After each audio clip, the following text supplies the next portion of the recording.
Next my head how big this tomato is. It was once a wheelbarrow. So I'm gonna pour a ton of water on this. Good mama, huh? Get a good bite? Not quite. You like radishes, so huh? Whew. It's a little warm here. This baby's putting out heat now. Hey guys, I'm Kaylyn and welcome back to Fable Hill Farm. If you're new to my channel, welcome. If you are already a subscriber, welcome back. This is a very different setting and style video than what I normally shoot, but this is kind of this quintessential homesteading YouTuber video that I've really been looking forward to shooting. Today we are going to talk about our 2020 homestead review. Everything that we accomplished in 2020 here at Fable Hill Farm and the failures that we had as well, because I definitely think it's important to acknowledge mistakes. You know, that's part of it. You're always learning, always growing. When you're on a farm, when you're on a homestead, you're gonna make mistakes. You don't know everything, and that's just the reality. And we all have to learn to accept our failures, to grow from them, to learn from them, and to do better next time around. Back, I had to get readjusted a little bit further away from the wood stove, which is starting to really heat up. So I am here in my husband's workshop in our pole barn. We are here in West Michigan on 10.2 acres. I've done a homestead tour in the spring of this year, and I'll leave that down below. So if you want to check that video out, you can. And I do show this pole barn. I don't really ever film in here. I'm not usually in here. It's kind of my husband's domain. So 2020, the most important thing in my mind that we did this year was we got Nigerian Dwarf goats, which has been a dream of mine for 15 plus years. I love goats, and especially Nigerian Dwarfs for a lot of reasons. They have the highest butterfat content of all the goat breeds, and they're the smallest. They're easy to handle. They come in any color under the sun, including with or without blue eyes. I like the genetic variety. I like the option of adding color into my herd eventually, but the big reason I wanted Nigerian Dwarves was for milk production. So we wound up purchasing our first 2 does, and then we added a 3rd doe. Fresh hay is the best, huh, Sun Bun? And then we added a buck as well. And we also have a companion for our buck Templeton. So in total, we got 5 goats this year. And so far I've been able to keep them all alive using holistic methods and also get them bred. My 3 does, we should be confirming bred here in the next week or so when my friend Stacy, my goat mentor, comes and does an ultrasound on my goats. So that's super, super exciting. You cannot have milk if you don't breed your goats. Well, this is happening. You have to, you know, have a doe, have a gestation, and have a birth in order to produce milk, just like any mammals. We also did a lot of work on the goat barn this year. We actually converted what was kind of like this weird miscellaneous shed barn little building on our property into a goat barn, a functional goat barn. My girls, Heidi, hi girl. What do you think of your new barn? I have a milk room and a feed room.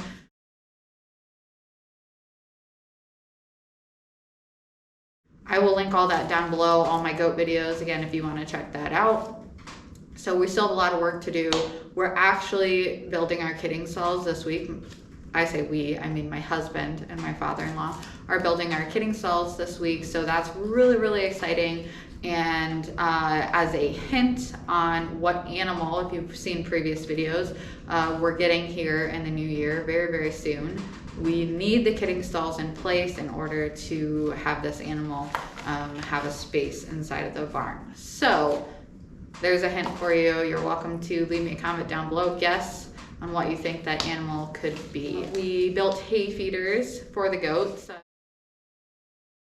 We did some modifications to our pens, and we also built 2 goat playgrounds in those 2 different pens there. Goat playground success.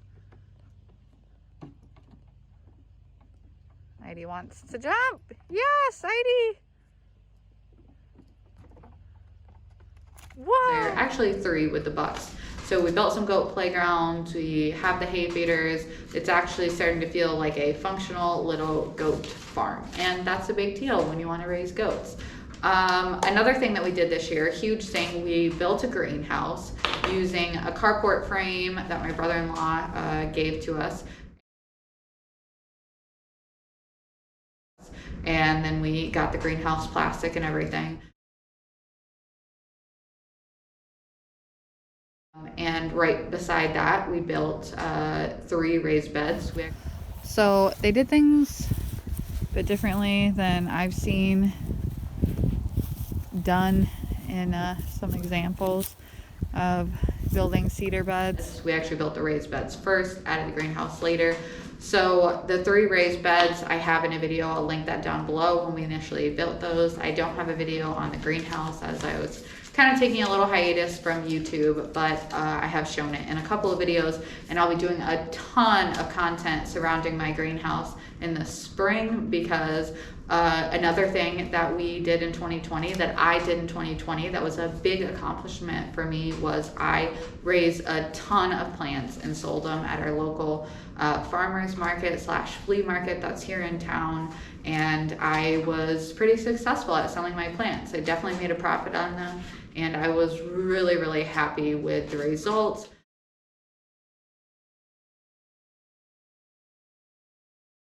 Never having started anything from seed before, I started a crazy amount, like almost 200 tomato plants and over 100 pepper plants. The seeds are germinated, so I don't need to overplant them. And that was a great experience for me, and the greenhouse was so amazing to have for that. And that's definitely something I'm excited to share with you in this upcoming year. We put water out to the greenhouse, which was really great, really out by the raised beds, just outside the greenhouse, and being able to hook up a hose right there and water things, including in the greenhouse, outside of the greenhouse when I was transitioning plants. That was such a blessing to be able to do that. So the water was really, really nice.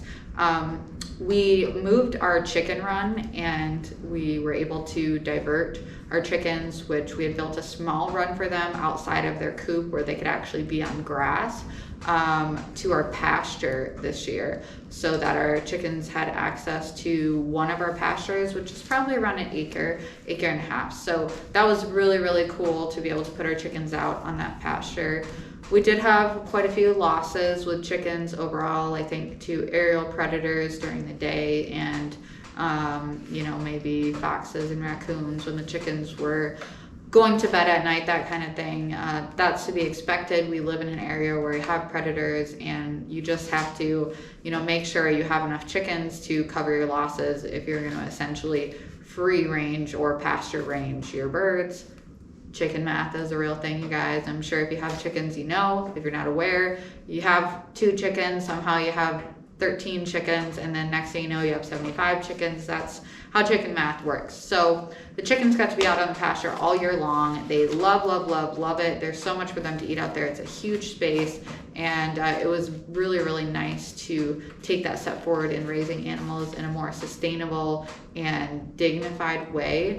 We strive to raise everything with love and respect on our farm. That's a big goal for us, is to give our animals only one bad day, to work with nature, not against it, and to give animals as much access to fresh air, sunshine, grass, insects, and to allow them to fulfill all of the activities throughout their day that they like to do. That we raised another batch of Cornish cross chickens.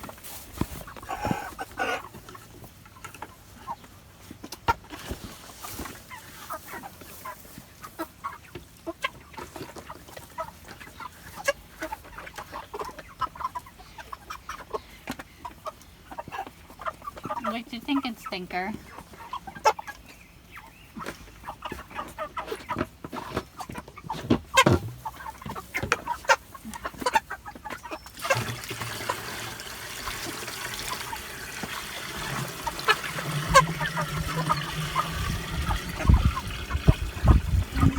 And I think this year we did somewhere around 43, 44 of them.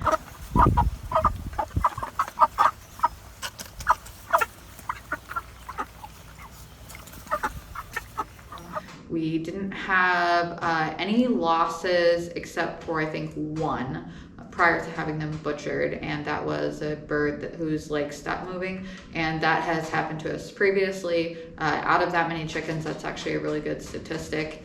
If you're not aware, Cornish cross are really rapidly growing meat chickens. They are that beautiful quintessential big breasted table bird, and they grow really fast. We usually butcher our Cornish cross around 10 to 11 weeks.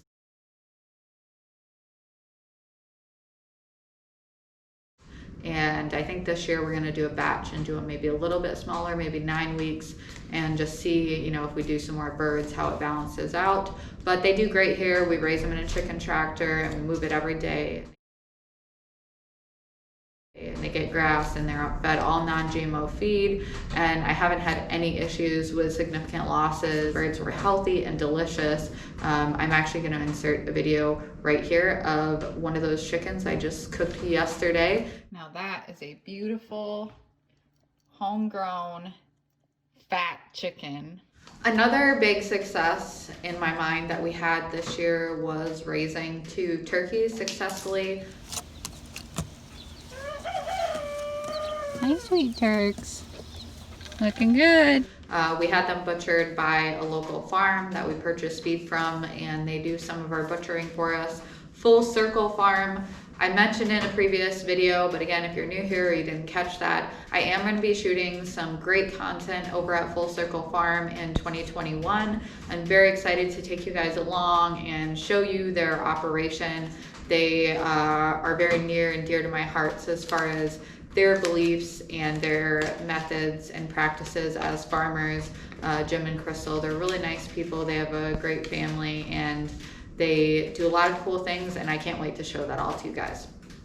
So we raised 2 turkeys, which was a big accomplishment because the previous year I had ordered 6 bourbon red turkey poults and they all died. One came dead, unfortunately, in the mail, and then the other 5 dropped like flies. We had 1 left for quite a while, and then he died as well, and I was just so discouraged. I really wanted to have at least a pair, if not a trio, of heritage turkeys. This year, I just bought 2 bronze-breasted turkey poults from Tractor Supply, and I raised them with our chickens, and they were just awesome. They're really funny, friendly birds. If you've never had a turkey, I definitely recommend it.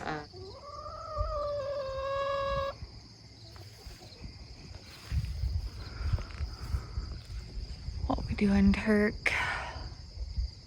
You're naughty and you need to get down. They're just great personalities, and they were also delicious. We had 1 for Thanksgiving, and we have 1 still in the freezer. We'll probably do a big family dinner with that next year and serve up that turkey. We would like to raise some heritage birds. We'd like to be able to at least hatch out our own in the future, so that is something that we might be considering for 2021. We also built up our Muscovy duck flock, and I have lots of videos about Muscovy ducks. That seems to be a really popular topic amongst my viewers, and I get a lot of requests for different Muscovy videos. I'll be doing a lot of Muscovy content coming up in the new year, especially as we have expanded our breeding program in 2020, which was definitely a goal for me following 2019. 2019 was when we purchased our farm here in West Michigan.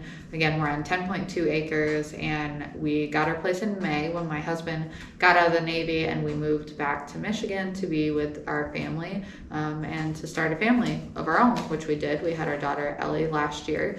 So fast forward to this year, I'd already had the Muscovies through part of the year last year, and I was able to acquire more of the type of birds that I wanted in my breeding program this year, specifically for color.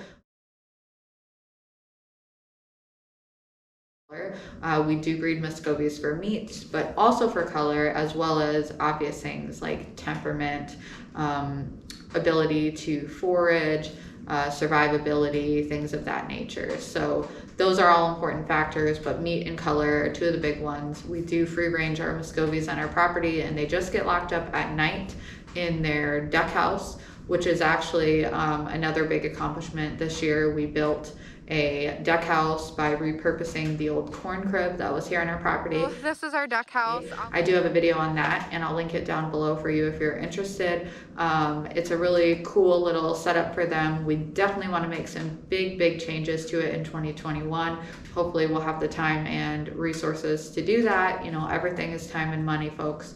When you have a homestead, when you have a farm, the projects just never end, and they all cost something. Luckily, my husband, his father, my brother-in-laws are all very skilled in, you know, necessary skills like plumbing and electrical and woodworking and all that, which has meant that we didn't need to hire anyone to do any of the work on our farm. Makes it a lot cheaper, just means that it's going to take you a lot more time. We have solidified our opinion of raising Muscovies. We really enjoy the breed. They're quiet, they're overall neat compared to other ducks that I've seen and heard. They are great as far as their ability to forage insects and plants and feed themselves through majority of the, you know, spring and summer and fall months. They don't need a lot of feed for how quickly and easily they grow. They're really adaptive to all types of weather. They're great mothers. This year we had quite a few successful clutches. We did learn some things this year as far as what to do and what not to do when it comes to allowing our hens to sit on their nest. And that's a video I just did recently, big mistakes that, you know, we made raising Muscovy ducks. I'll link that down below. You're welcome to check that out. We learned a lot from our Muscovies this year. One of the additional mistakes I feel like we made with our Muscovies was not being prepared to butcher them ourselves while still plucking them properly. We did butcher some of our own ducks this year. So here's that adult Muscovy hen that we processed initially with the legs and the breast meat from her, and then you can see that much younger Muscovy hen that he just took care of and just finished up on. And this one is obviously a lot smaller. We got these pin feathers to deal with, obviously a lot less meat on it because of the age difference, but that was a lot more work, and that was a really big step towards sustainability and also cost saving. And just knowing that that was something that we were capable of doing ourselves was just awesome. My husband and I processed several of our own chickens this year. So this one we scalded for 40 seconds, and the bird overall plucked much cleaner, and a bunch of ducks, and that was just a great accomplishment for the both of us. But we really failed at plucking our Muscovies this year.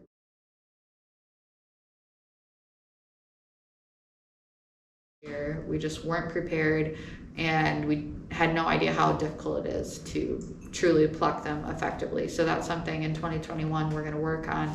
We are going to be ordering some wax and trying a wax method with that, with a scalding first, and going to see how that works. So if you have ever plucked Muscovy successfully, I'd love for you to leave a comment down below and let me know what your method is. We, going on the train of the Muscovies here, I'm trying to stay on topic with you guys, but we sold a lot of ducklings as well in the spring, and that was very profitable for us. The ducklings sold really well, and we can get a decent amount for them here. I think last year I sold our ducklings for $9 a piece, but I will probably increase the cost of that quite a bit next year for any of my more rare colored ducklings.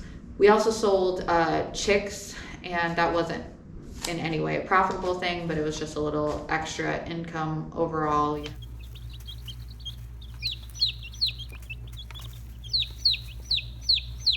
know, the chickens are not going to make you money unless you're doing it on a large scale, and they're just going to be more of a hassle. That's what I found in my own opinion, but I did like being able to sell my extra chicks, and of course I hatched and retained some of my own as well. Just look at this. Isn't it incredible? It's a growing life. You know, creation is really amazing. I did have quite a few successful hatches of chicks.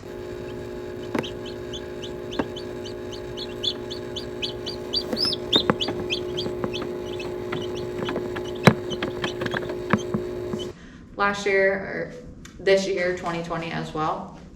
So that was cool. However, I did also have a pretty bad failed hatch rate with my final hatch I did, which was for a friend of mine, Jessica, over at Raising 'em Right Homestead. You can check out her channel. I'll link it down below. She is a new friend I made in 2020. They've got coon pigs, and they have a livestock guarding dog and chickens and ducks, and they just got 2 little Nubian doelings. So they've got a lot going on. You should check out Jessica's channel. Again, I'll link that down below. I had hatched out some eggs for her, and I did have to euthanize a couple of the chicks that just, I don't know, I did interfere in the hatch because I thought something was wrong, and maybe that was a mistake on my part. Maybe I should have just let nature take its course, but either way, it was not a great experience for me.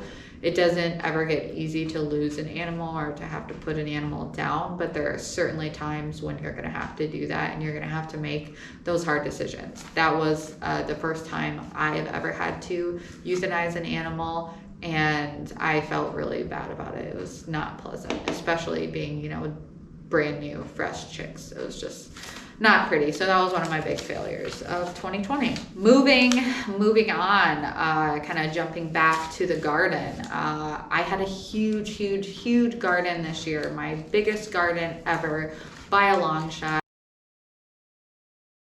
I mean, unbelievably big. I think I planted around 3,600, maybe 4,000 square feet. So this is the in-ground garden.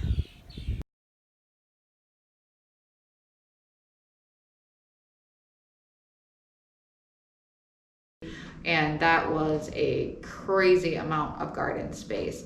I had 3 raised beds, and I had my whole in-ground garden, and we produced a lot of food here. We had a huge pumpkin harvest. Bryce picked those. So pretty. What do you choose? Oh, those are the candy roaster squash. Those are big, aren't they? Ah, yummy. Like a big sweet potato. Oh, Allie, look at. It's a huge tomato harvest.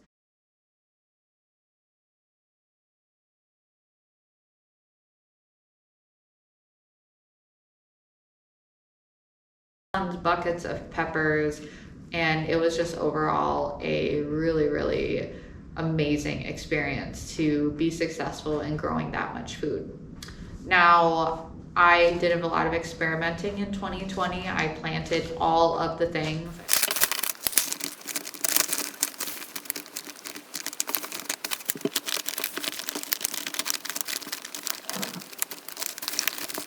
I bought a ton of seeds, and I wanted to experiment and find things that I like to grow, find out things I didn't like to grow, and then also see, as far as food preservation, what was an effective way for me to utilize my garden space, what things took up space but provided a lot of food that I was able to put away, and what things took up a lot of space and I wasn't able to harvest, or I wasn't able to properly process and preserve, so they wound up being a waste. So I think there was definitely a positive, healthy component to doing such an unbelievable amount of experimenting in the garden. But this year, this upcoming year, 2021, I'm really going to be dialing it in, tightening it up as far as my seed choices.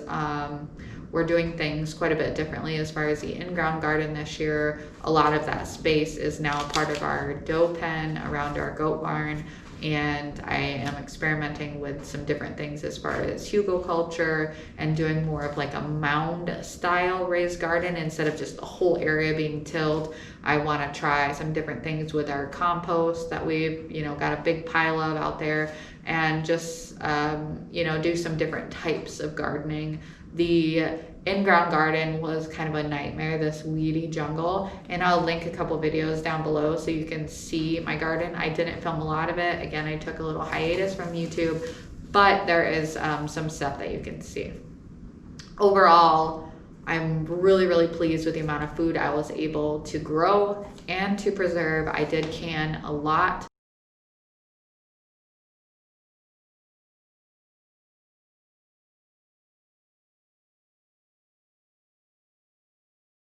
I put up a ton of winter squash. We still have so much of it. My husband actually built me shelves this year, which was really nice, in our basement so that I could store my cans and store, you know, some of my winter squash and pumpkins and things that I put up. So that was cool too. That was definitely something we accomplished in 2020, was getting those shelves built.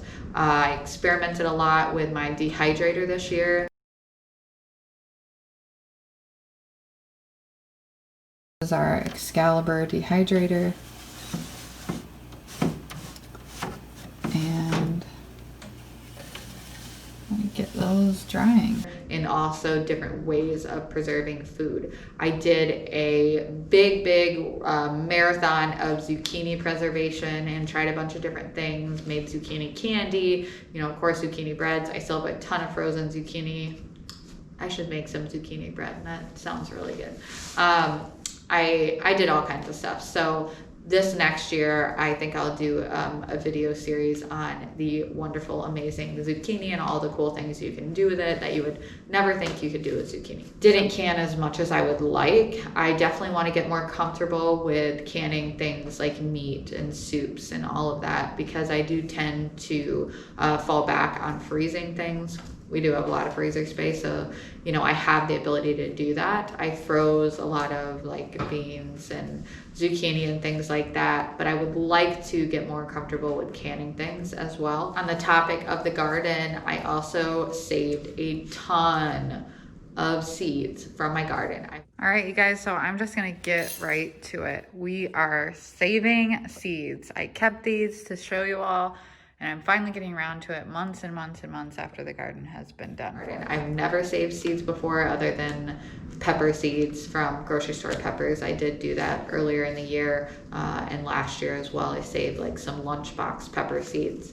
But this year I saved a bunch of seeds. I just did a video on that recently. It's so easy to save your own seeds. I'm gonna link that video down below. You should definitely check it out if you're interested in saving seeds, or if you're one of those naysayers that thinks that it's just far too hard to save your own seeds. I promise you it's easy and anyone can do it. So I will link that video down below. And the last thing in relation to growing things that I felt like was a big accomplishment for me in 2021 was all of the medicinal herbs and flowers that I saved, both what I grew and also that I harvested from our property or wildcrafted. These are some of the other mullein plants that I know about, so I'm gonna pull some of their bigger leaves. Oh, woolly caterpillar there. I had such an amazing opportunity with all of the wild plants on our property to save them, and I was really, really impressed with how much I was actually able to save. I saved rose petals from our rose bushes that are here. I saved a ton of purple dead nettle, mullein, which I just ran out of, and it's something I've mentioned in previous videos dealing with my goats as far as helping with cough or upper respiratory. I'll link that video down below. You can see me talk about making a mullein tea for my goats. That was just a really cool thing to be able to harvest and save. It's really come into handy. I've also saved some other things that I really haven't had a chance to use, but I have them in my medicine cabinet if I need them. Borage and dandelion flowers. I have dandelion leaves. The biggest one that I loved harvesting, well, I didn't love the process of harvesting, but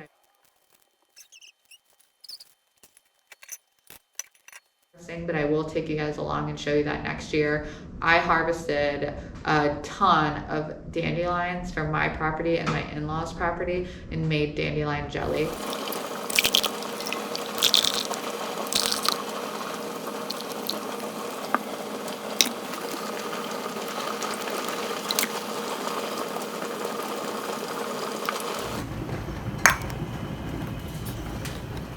And if you've never had dandelion jelly, it is the most delicious, unbelievably sweet, divine treat.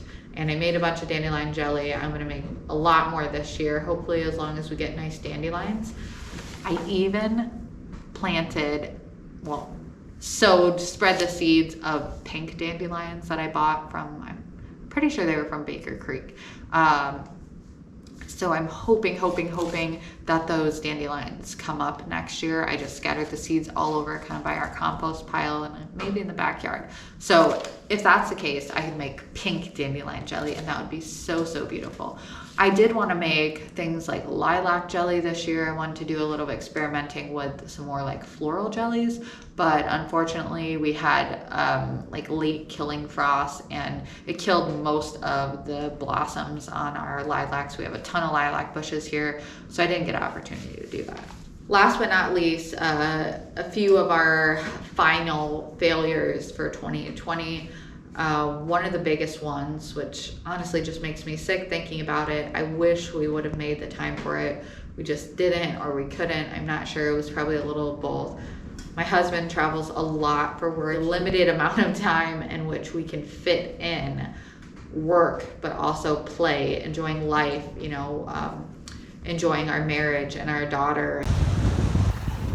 Look at the camels. You gotta be careful because they spit.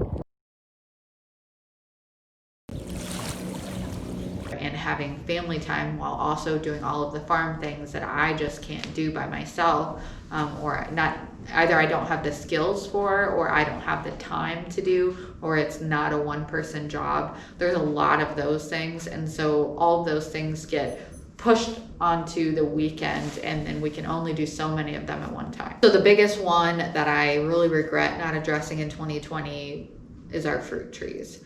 The property that we purchased, which we love and was so well cared for by the previous occupants, has quite a few mature fruit trees, some apple trees, some peach trees, I think a pear or a plum tree, also has grapevines and a raspberry patch.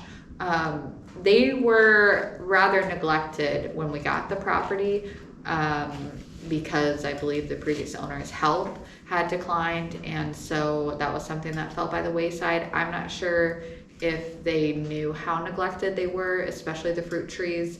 Basically, all of our fruit trees, a couple of the grapevines have a fungal disease, which we need to take the time and also set aside the money to do some really intense organic fungicide treatments to these trees and our grapes. They just need a lot of TLC. We did do some trimming this year. We have some more trimming to do, pruning, I should say. The grapes and the raspberries are kind of wildly out of control, except for one or two that I do maintain because they're up closer to the house. We have this huge row over here by the goats of the raspberries and a couple of the grapes, and they are just unbelievably wild and untamed, and they really need to be managed. We need to go ahead and put compost on all the trees and on all these, you know, fruit bushes. Another thing is we planted elderberry and blueberries. Oh, how could I forget? We killed our strawberry patch too. That was here and actually pretty productive, and that got ran over with the tractor.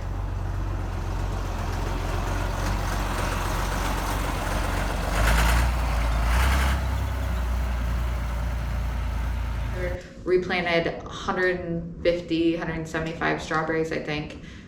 I can't imagine there's going to be anything growing in the spring. Maybe some of them will have survived, but that whole thing was definitely a failure too. My elderberries died, you know, my blueberry bushes died, so we really didn't put enough energy and effort into our fruit trees and bushes and vines and things this year, and that was a big failure. It's something I definitely regret. I would like to improve upon in 2021. We'd also like to plant more trees in 2021, so hopefully we'll have the resources to do that.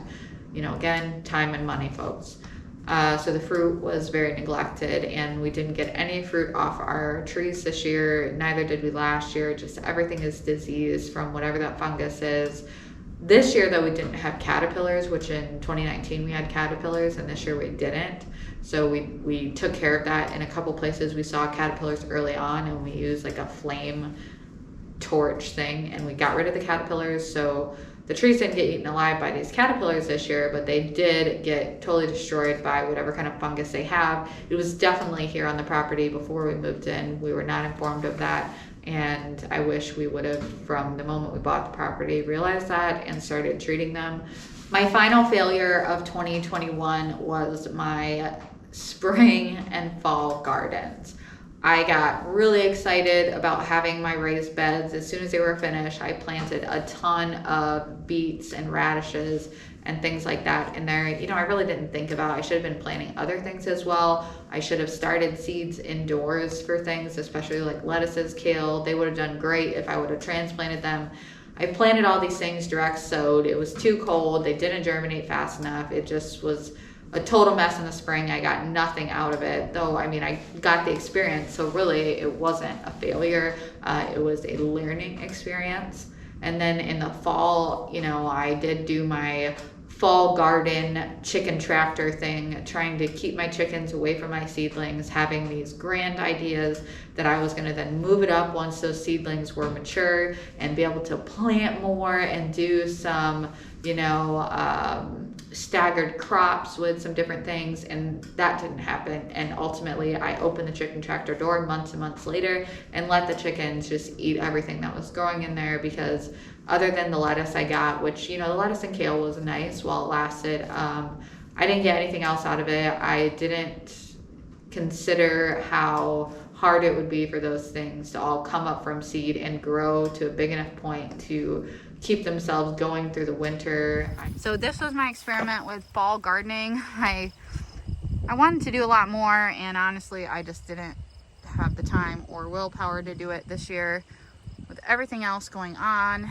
And as you can see, it's predominantly weeds. I should have started things indoors or in my greenhouse and realized they were going to need a lot more time to mature. Also, having those things next to the chickens in the fall and winter when everything else had died off, it was such a temptation for them, and I should have just put it somewhere else, because I could never actually move the chicken tractor off of it so I could move that forward and do a staggered planting, because my chickens would have just destroyed that in an instant.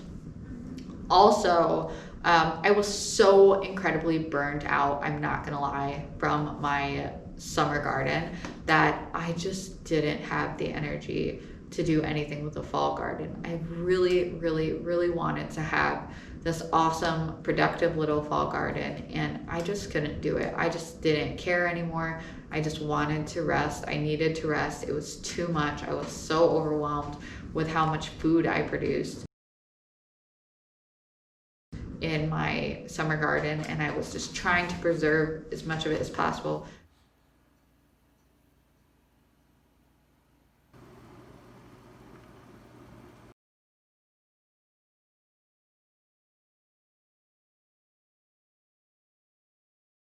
I was so burnt out from tomatoes. I can't even tell you how many tomatoes I left in my garden for my chickens to, you know, salvage through, which they loved and is healthy for them. And they, you know, tore those tomatoes up. So that wasn't a waste, but it was just too much, and I was exhausted and I couldn't do it. So I guess I'm not going to say that's a failure after all. It was a lesson for me.